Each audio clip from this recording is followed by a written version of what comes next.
flowing, honestly. Alrighty.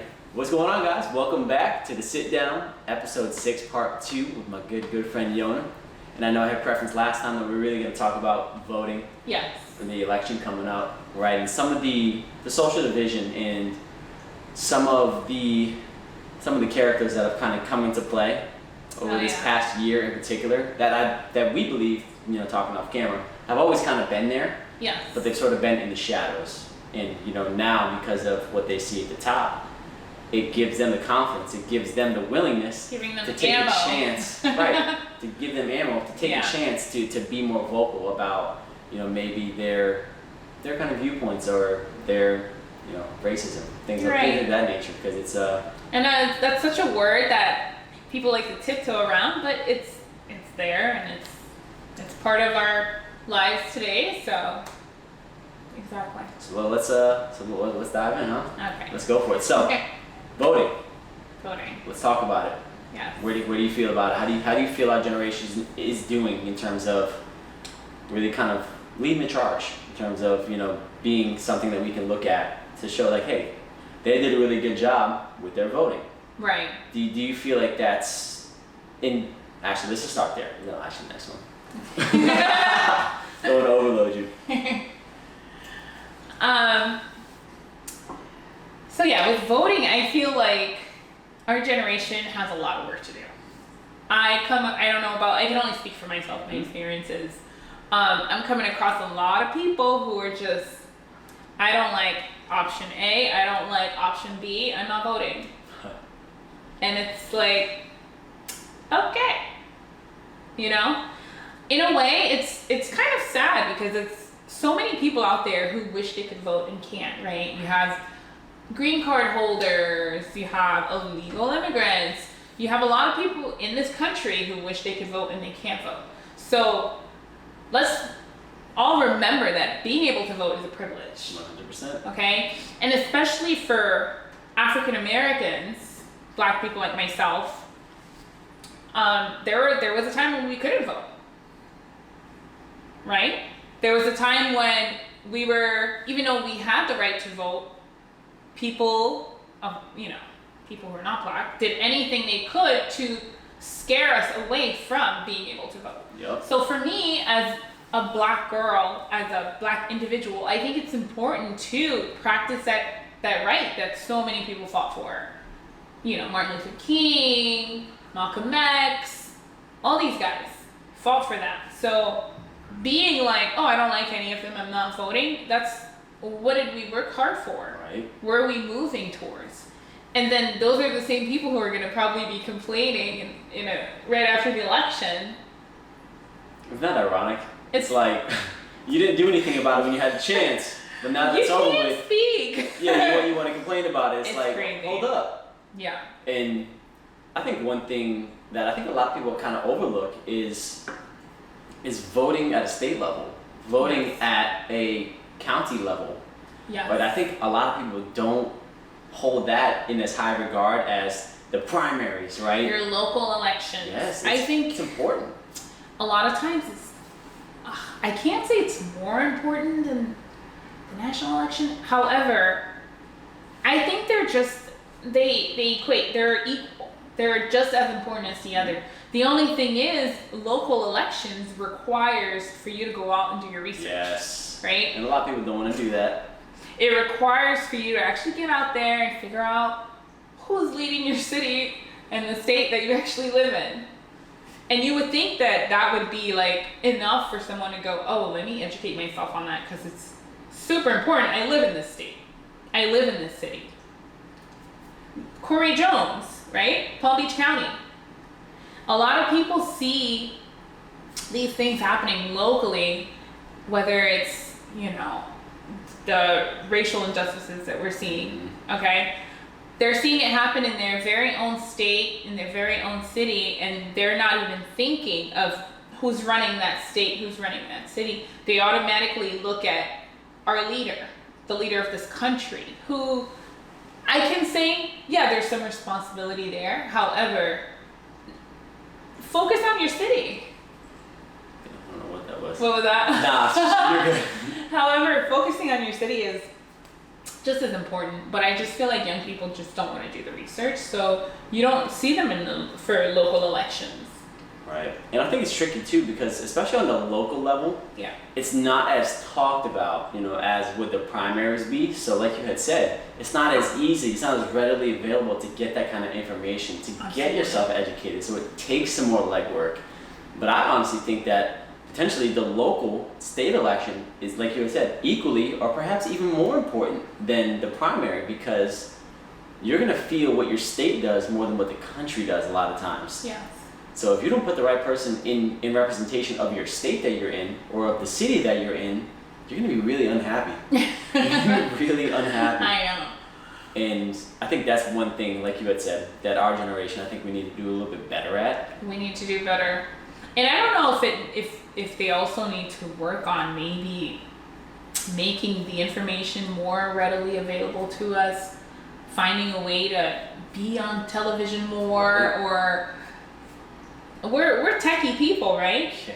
Get on Instagram, get on Facebook, or I can't say that I saw anything when I was looking. I really didn't either. You know what I mean? And I feel like it's important if you're gonna target a certain generation, which I think ours is like one of the most important ones right now. I would hope so. Right? I think it should be. You need to be able to make that information readily available for us. 100%. And please, just give us the facts. Yes. Just give us the facts. Please give us facts, the important things. Yeah, just give us the cold truth. Because it's like nowadays you can't. It's harder for you to get the cold reality of the situation You than have it to is. dig. Yeah. Yeah. And then by that point, you're so mentally filled up with all this pollution that you saw trying to get to the real information that you don't even know what's real anymore. Absolutely, it's super tricky. Yeah, it's just a lot of gray areas, I feel like. And I like talking about voting, I think a lot of the younger folks, when it comes to local elections, they are MIA. They're not there. We're trying to get them into the national elections. Right. And we're having to drag them. I know, let alone local, you know? Right. But I do feel like local is equally as important. 100%. And hopefully we can start taking the national elections a little more serious, and hopefully state and city elections will follow. I think we need to. And Yeah. it's one of those things where maybe we have to start small in order to expand and get big, right? Absolutely. Because it's like, hey, maybe we didn't win the primary election. We, as saying that we were voting for the same person, whatever the Right. case is. But hey, at least we got a state rep that we liked. At least we got local reps that we liked. You can hang your hat on that. Not everything falls or comes From the primary. from the primary election. Right. It's a lot more than just such. Then just that. And I think that's one area we need to start to capitalize more as, especially, not as only as an age group, but I think just as a country in general. I just think it's super slept on. Because I don't hear anybody in our age bracket or our generation talking about in locals. Florida, at Yeah. least. I don't know what's happening in New York, Cali. I feel like those bigger states are probably a little bit more in tuned, or I don't know how it happens there. But in Florida, it's crickets. I might have seen like a few people go and vote in the local elections. Because people love to post, right? Like Instagram's like the cool thing. You're like, you go, you vote, you got your sticker, you're like, get out there. But I think that when it comes to local elections, it's like crickets, and that needs to change. Maybe like we should create an app or something where it's like easily, readily accessible. You can just see everything you like, everything you don't like. You know what I mean? Something that's clear. Idea. That's an idea. We won't copyright that. Don't even try. Yeah. Don't even try. But something has to give, Let's talk about primary elections. Let's talk about it. Where are you at with the whole thing? Where do you think you're going in terms of primary elections? How are you feeling about it? So you're not asking me like who I'm voting for? No. I mean, I think that it's gonna be.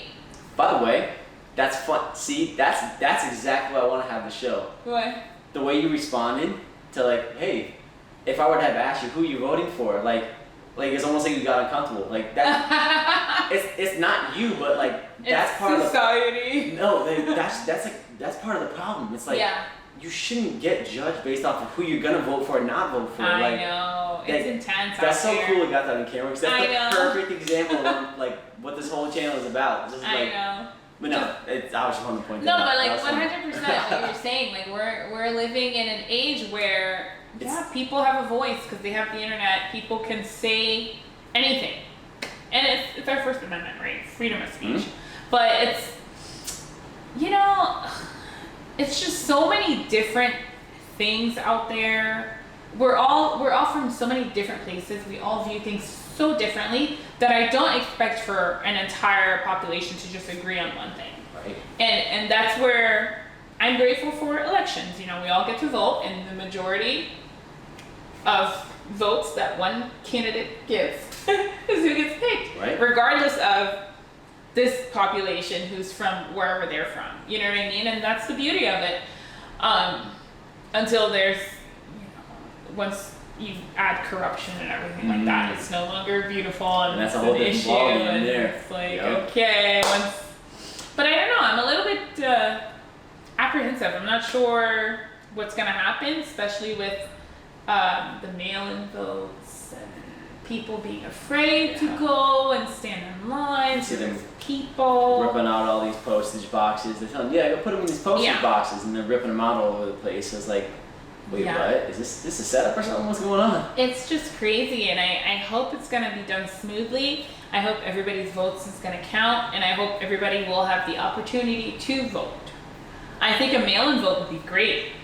It'd be the best thing anybody can do in terms of what's going on right now with the pandemic 100%. And not wanting the numbers to go up. I hear that Florida is going into phase 2. Pretty soon, I think we're starting in phase 2, which is good. Which is a good thing, Great, yeah. But I don't think that having a mass group of people go and stand in line to vote is probably the best idea in the middle of a pandemic. Right. What's so funny too is I actually had the opportunity to register for a mail-in vote, and I actually didn't do it. I didn't it was by choice though. This was like a while ago. It was no, it was during recently. This whole, Oh wow. It was on this whole thing just because. I mean, and granted, you never necessarily know whether your vote is really going to be counted or not. Why is it that we feel like that? I feel like that too sometimes. And I think it's partially because you just get all this pollution. You get all this pollution from outside sources, like, oh yeah.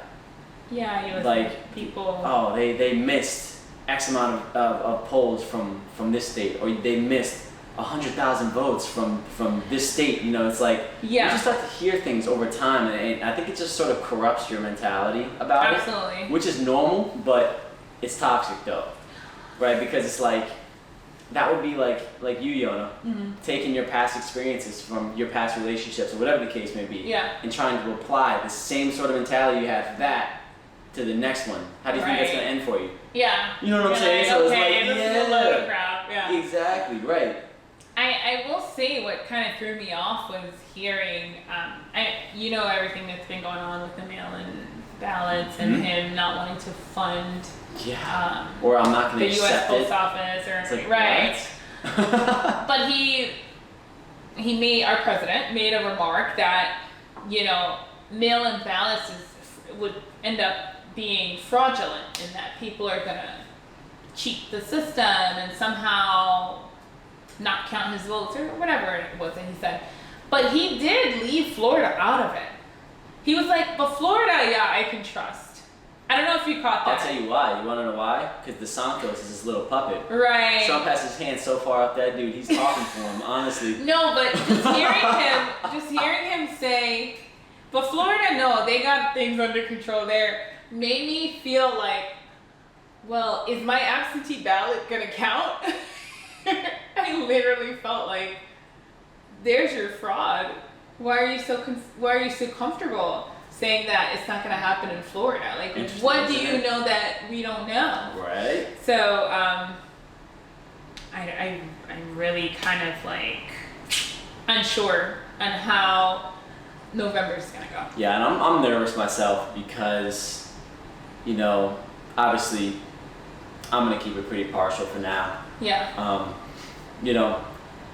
I think that regardless of who wins the presidency, I don't think the issues that we're going through right now are going to stop.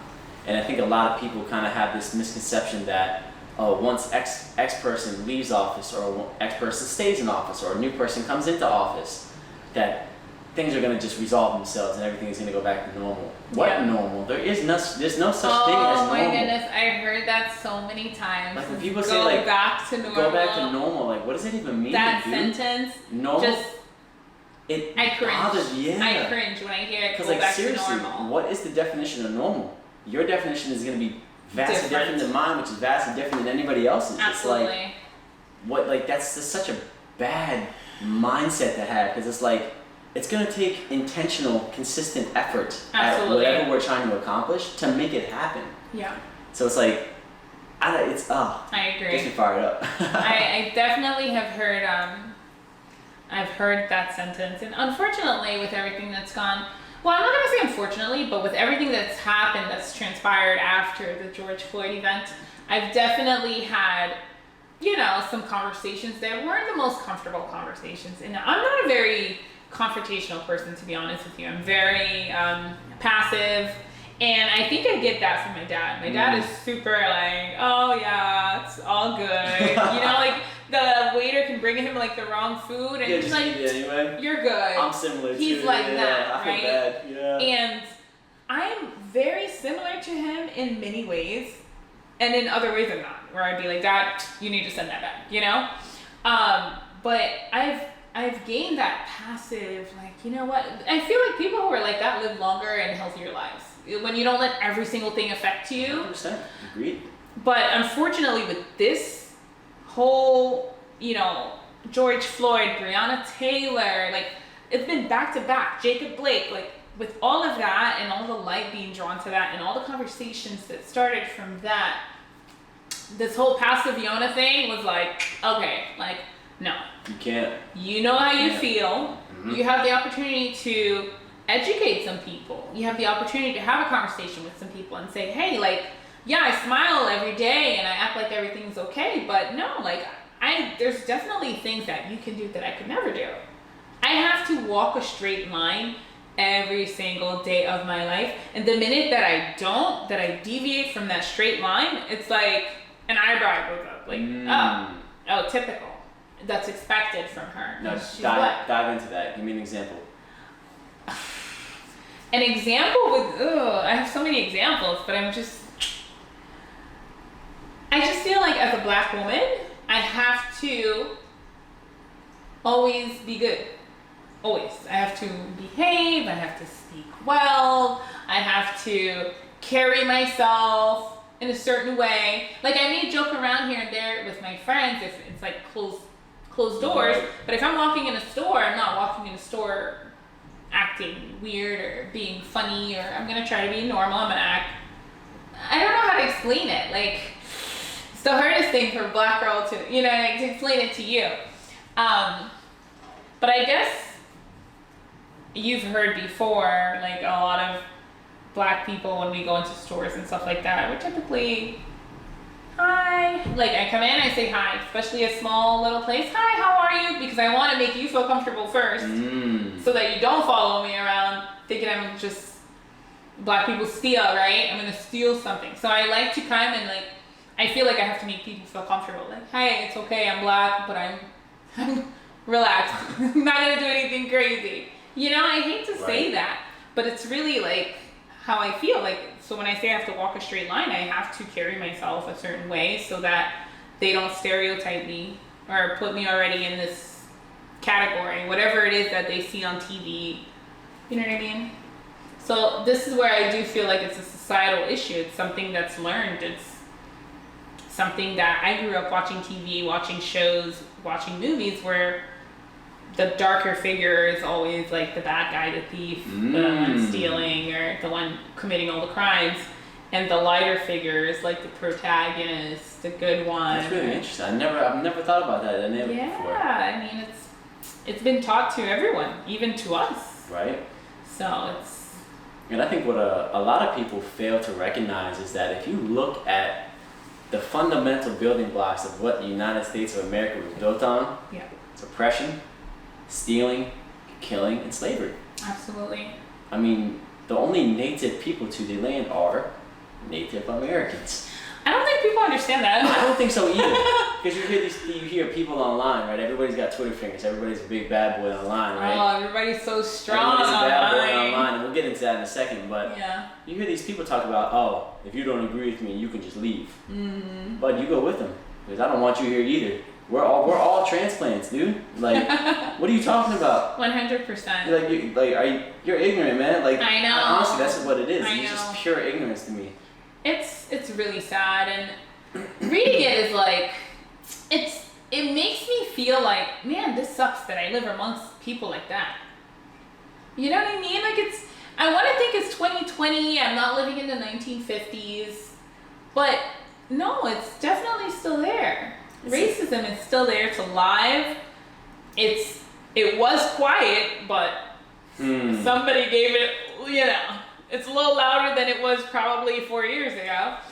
But it's definitely still around. It's still alive, and we still have a lot of work to do. 100%. And you know what's crazy is I think, over the past like 10 years, kind of coming up to this point, I think that all these people that are getting louder, that really have a good platform now, and that aren't afraid to take risks, to be very radical, to say some stuff that is just pure ignorance, in my opinion. Yeah. They were given, I believe, an opportunity. They were given that platform because of some of the stuff they saw. Some of the things that they see is what's going to reflect what they do. That's like any business. What the manager does, the employee's going to do. Oh yeah. The people who run the country, if they're doing something, it's fair to assume that the people that help make the country move are going to do the same thing. Absolutely. So it's like it's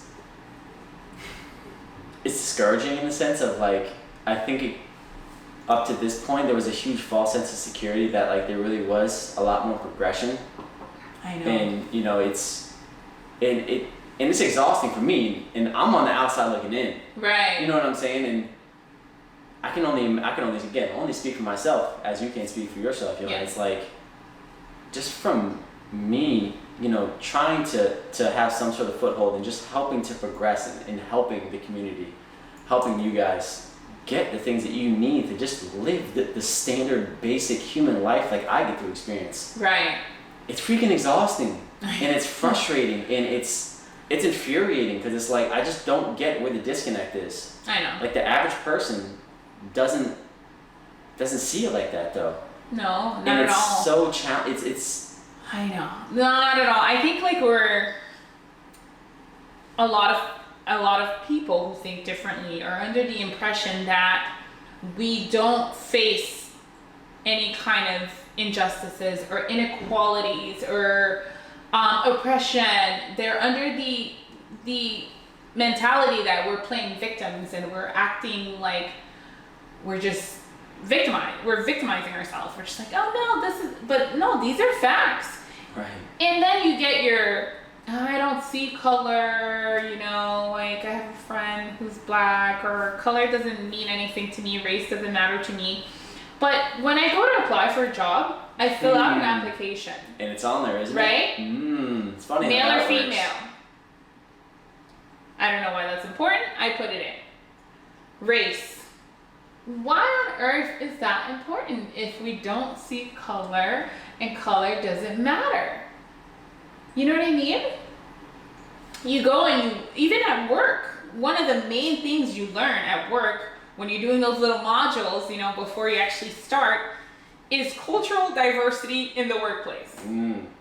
Okay, and that's a solid 45 minutes. I think it's the reason why we have to have a module is because there is still an issue. Yes. There is still an issue with people accepting cultural diversity to the point that we need to be taught on how to work and be amongst our colleagues of different cultures and backgrounds. Right. So I just, I'm not going to use the word hate, but I'm not a fan of hearing people saying, oh, I don't see color. Yeah, why do you guys need extra this or affirmative action, and why do you need this and that? I'm sorry, because there's still a lack of equality. And I'm sorry that you're unable to see that in your bubble. right? People live their life and they assume that this is it. This is just how it is. And no, you know what I mean? There's a completely different other world that someone else is living. Mm-hmm. And I also think that where you're from plays a big part, because you're Definitely. from Hartford, right? Yep. Hartford, which is a pretty big city. Hartford, Connecticut, yeah. I'm from Montreal, which is a pretty big city. I find that a lot of your smaller town folks who kind of grew up in a small town, and I think it's the best life to be like in a small town. Everybody knows each other. It's just like, but you're not exposed to much. So when you get out there, it's like, oh, you know what I mean? It's different. Yep. That's not right. But is it really not right, or is it just you're not used to it, you're not accustomed to it, right. and you're not as culturally diverse? So it's like, man, I think there's a lot of learning that needs to be done, and there's a lot of unlearning that needs to be done as well too. Yeah, and and I think the first part of it, Yona, you kind of mentioned it. That bubble, I call it the snow globe mentality. That's a good one. It's a snow globe mentality, right? 'Cause yeah. it might get shaken up, things might get stirred up in the water, but everything settles down at a point, right? And people are only willing to function inside of their personal snow globe. Whatever fits in there, cool. But if you're not in there already, no, we're good. We're good. And that whole I don't see color, that's such a cop out. That's so weak to me. I don't see color, but that's the problem. You need to see color so you can understand what people of color go through. Exactly. And that's the thing, right? It's like if you don't see color, I don't want to say you're part of the problem, because that's equally as ignorant in my opinion too. Because in order to address something, you have to address it with specifics. You have to be specific, be factual, be punctual with what you're trying to say. Just saying, oh, you're part of the problem. What problem? There's thousands of problems. Which one? But there's so many. That whole I don't see color issue, it's like you're diffusing, you're taking away from the power, from the importance of being able to identify and see that, yeah, there is a difference depending on the way you look. And that's a problem. Yeah. It shouldn't be that way. Taking that passive aggressive approach, it's so detrimental to what we're trying to accomplish as a community. Oh yeah. And speaking of community, that kind of reminds me of the NBA guys that are kind of coming out and taking that initial step and actually standing up to this issue. And they did it in a very bold way where a lot of jobs could have disappeared. Oh yeah. But luckily the NBA, and I mean, I'm not even talking about the players, I'm talking about the association, the people at the top, who majority of them are not black. Right. Luckily, they respect the players enough to allow them to express themselves accordingly and to speak up about the issue and to represent, their community. So. And hold those thoughts, because I want to cut this, and then we're going to go back into that, because that's okay. good. And then we're going to talk a little bit of sports too. Alright, y'all. Cutting off part 2 of episode 6. That's so crazy. Episode 6. Holy smokes. Episode 6 and my good friend Yona. Don't forget to like, comment, subscribe, share, do all that good stuff. We're going to come back with a part 3 where Yona's going to kind of dive into the whole NBA. Some of the movements that the NBA, some of the steps that the NBA sort of took to, I really think, use their platform in a beneficial way or potentially a non-beneficial way. We'll talk about it. Oh yeah. We'll talk about it. So that's going to be in part 3. It was nice seeing you guys. We'll catch you on the next one. Peace. See ya. You're going to see a couple boxes in a little circle. So over here, this is going to be a playlist with a whole bunch of other videos that I posted. If you like what you saw so far from the sit down, you'll be able to keep up with everything right there. Right here is going to be the video to my previous video. And then right here, click that circle there. Don't forget to subscribe. Hit that bell icon to make sure you get all the updates whenever I come out with some new content. I appreciate the support. Let's keep the train going. Here we go.